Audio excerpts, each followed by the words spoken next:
ಆಚಿ ಮಸಾಲ. ಎಂತ ಅಡಿಗೆಯ ರುಚಿಯಾಗೋ ರಹಸ್ಯವು 20 ರೂಪಾಯಿ. ನಾನು ಚಿಕ್ಕ ವಯಸ್ಸಿನಿಂದ ಕೂಡ ತಾಯಿ ದರ್ಶನಕ್ಕೆ ಬರ್ತಾನೆ ಇದ್ದೀನಿ.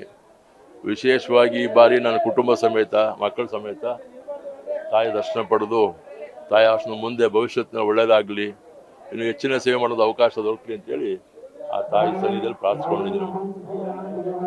ಜನ ಕಲ್ಯಾಣ ಮಾಡಬೇಕು ಅಂತದ್ದೇ ನನ್ನ ಆಸೆ.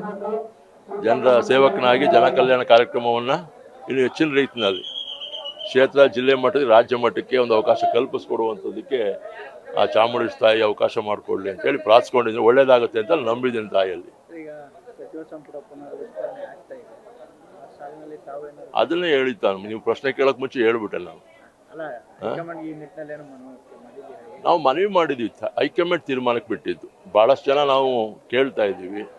ಯಾಕಂದರೆ ಈ ಬಾರಿ 136 + 4 140 ಜನ ಶಾಸಕರು ಆಡಳಿತ ಪಕ್ಷದಲ್ಲಿ ಆಯ್ಕೆಯಾಗಿ ಬಂದಿದ್ದೀವಿ.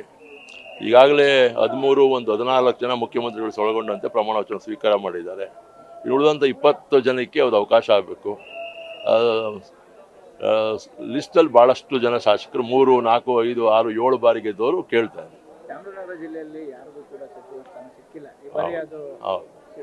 ಇಲ್ಲ, ಹಿಂದೆ ಅವಕಾಶ ಆಗಿದೆ, ಸಿಕ್ಕಿಲ್ಲ ಅಂತ ನಾನು ಹೇಳೋಲ್ಲ. ಯಾಕೆಂದರೆ ನಾಗಪ್ಪನವರು ಜಿಲ್ಲೆ ಆದಮೇಲೆ ಮಂತ್ರಿಗಳಾಗಿದ್ದರು, ಆಮೇಲೆ ರಾಜಗೌಡರಾಗಿದ್ದರು, ಆಮೇಲೆ ಮಾದೇವ ಪ್ರಸಾದ್ ಆಗಿದ್ರು, ಆಮೇಲೆ ಪುಟ್ಟಣ ಶೆಟ್ಟಿ ಅವರಾಗಿದ್ದರು.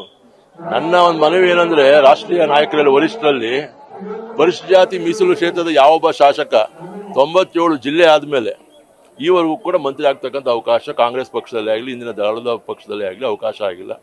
ಆ ಒಂದು ಅವಕಾಶವನ್ನು ಕಲ್ಪಿಸ್ಕೊಡಿ. ನಾನು 94 ಶಾಸಕನಾಗಿದ್ದೆ, 99 ಶಾಸಕನಾಗಿದ್ದೆ, ಮತ್ತು ಈಗ 23 ಮತ್ತೊಮ್ಮೆ 3ನೇ ಬಾರಿ ಶಾಸಕನಾಗಿದ್ದೀನಿ. ಹಾಗಾಗಿ ಆ ಒಂದು ಆಧಾರದ ಮೇಲೆ ಪಕ್ಷ ತೀರ್ಮಾನ ಮಾಡಬೇಕು ಅಂತೇಳಿ ಮನವಿ ಮಾಡಿ. ಪ್ರಾಮಾಣಿಕವಾಗಿ ನನಗೆ ಖಂಡಿತವಾಗೂ ನನಗೆ ವಿಶ್ವಾಸ ಇದೆ. ಹೈಕಮಾಂಡ್ ಈ ಸಲ ಪರಿಗಣಿಸ್ತಾರೆ ಅಂತೇಳಿ ನಾನು ನಂಬಿದ್ದೆ.